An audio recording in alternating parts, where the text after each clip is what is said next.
21वीं सदी में भी महिलाएं बंधनों में हैं। वो मनुस्मृति के अधीन अपना जीवन यापन कर रही हैं। क्या महिलाओं का अपना कोई अस्तित्व, अपनी कोई पहचान नहीं है? राहुल गांधी के बयान के बाद भाजपा कांग्रेस और राहुल गांधी पर हमलावर है और सीएम योगी आदित्यनाथ ने तो अब राहुल गांधी को करारा जवाब दिया है। लेकिन राहुल गांधी ने मनुस्मृति का जिक्र क्यों किया? भाजपा पर हमला बोलने के लिए या फिर कुछ और क्यों विवादों में रहती है मनुस्मृति? चलिए आपको बताते हैं। नमस्कार, टीवी 24 नेटवर्क देख रहे हैं आप। मैं हूं आपके साथ शिखा मेहरोत्रा। राहुल गांधी ने महाराष्ट्र में छात्रों की गूंज कार्यक्रम में मनुस्मृति का जिक्र किया तो भाजपा हमलावर हो गई। कार्यक्रम के दौरान सीएम योगी आदित्यनाथ ने कहा, मैं राहुल गांधी के एक बयान को पढ़ रहा था। उन्होंने महाराष्ट्र में एक बयान दिया है कि महिलाएं मनुस्मृति के बंधन को तोड़कर अब बाहर आ जाएं। सीएम योगी आदित्यनाथ ने कहा, राहुल जी, राहुल गांधी के रूप में आपसे ये देश बहुत अपेक्षा नहीं करता, लेकिन भारत की संसद में नेता प्रतिपक्ष के रूप में आपको देश के लोकतंत्र के प्रति जवाबदेही बनता है।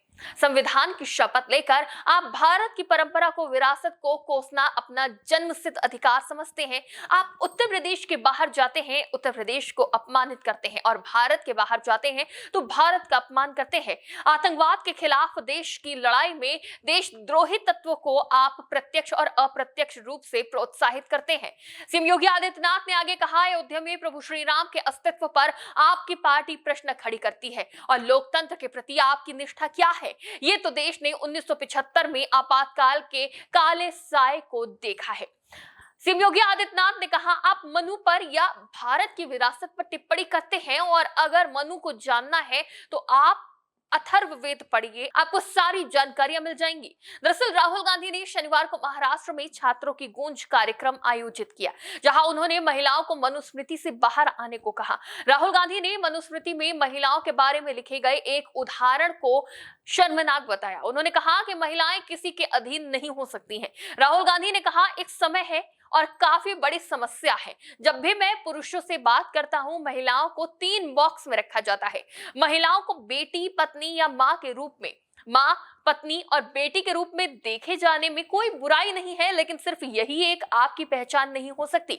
सीधे तौर पर राहुल गांधी महिलाओं को आत्मनिर्भर बनने के लिए, अपनी पहचान बनाने के लिए कह रहे थे, लेकिन मनुस्मृति ने राजनीति भड़का दी है। विश्व हिंदू परिषद ने रविवार को राहुल गांधी की मनुस्मृति वाली सोच वाली टिप्पणी और छात्राओं से पितृसत्ता को खत्म करने के आह्वान की आलोचना करी है।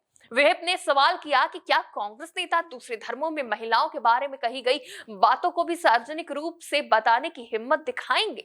विहिप के राष्ट्रीय प्रवक्ता विनोद बंसल ने उनकी इस टिप्पणी पर प्रतिक्रिया व्यक्त करते हुए एक्स पर राहुल गांधी से कहा कि आपके लिए मनुस्मृति से बिना उसे समझे एक श्लोक चुनना और हिंदू समाज को कटघरे में खड़ा करना बहुत आसान है। अपने दूषित सोच से देश के युवाओं के साफ मन में जहर मत घोलिए। उन्होंने कहा कि राहुल को पहले पूरी मनुस्मृति पढ़नी चाहिए, संतों एवं टीकाकारों के पास बैठकर उन्हें समझना चाहिए और फिर हिंदू समाज को प्रमाण पत्र देना चाहिए। चुनिंदा बातें बताने और उनके गलत अर्थ निकालने से राजनीति तो दूषित हो सकती है, लेकिन सच सामने नहीं आता। मनुस्मृति के एक श्लोक का उल्लेख करते हुए बंसल ने दावा किया कि नारी शक्ति देश की सभ्यता की पहचान रही है। उन्होंने राहुल गांधी द्वारा इसे राजनीतिक भाषणों के लिए मनुस्मृति बनाम संविधान की लड़ाई में बदलने को इतिहास व संस्कृति दोनों के साथ अन्याय बताया।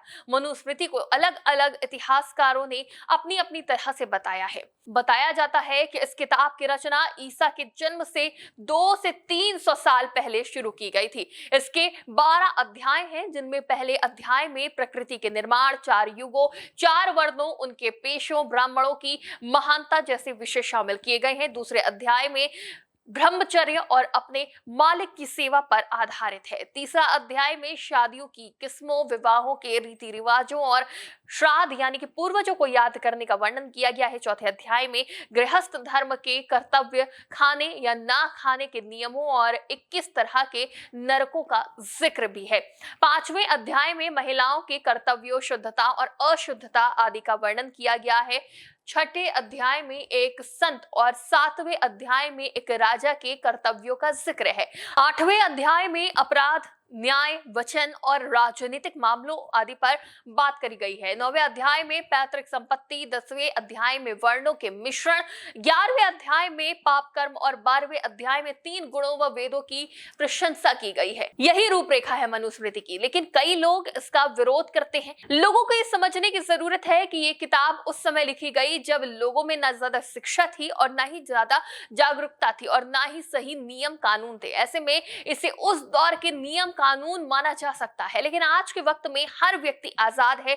हमारे पास हमारा संविधान है जिसके तहत हर व्यक्ति समाज में रहता है, लेकिन कहते हैं ना कि जरूरत के हिसाब से नियम बनते और बदलते हैं। और राहुल गांधी ने मनुस्मृति का जिक्र आज के दौर में करके राजनीतिक बहस छेड़ दी है, या फिर यूं कहें कि सनातन धर्म पर एक सवाल भी उन्होंने उठा दिया है, जिसको लेकर अब भाजपा उन पर हमलावर है। इस पूरे मामले पर आपकी क्या राय है, हमें कमेंट बॉक्स में जरूर बताइएगा। फिलहाल के लिए इतना ही। देखते रहिए TV24 नेटवर्क।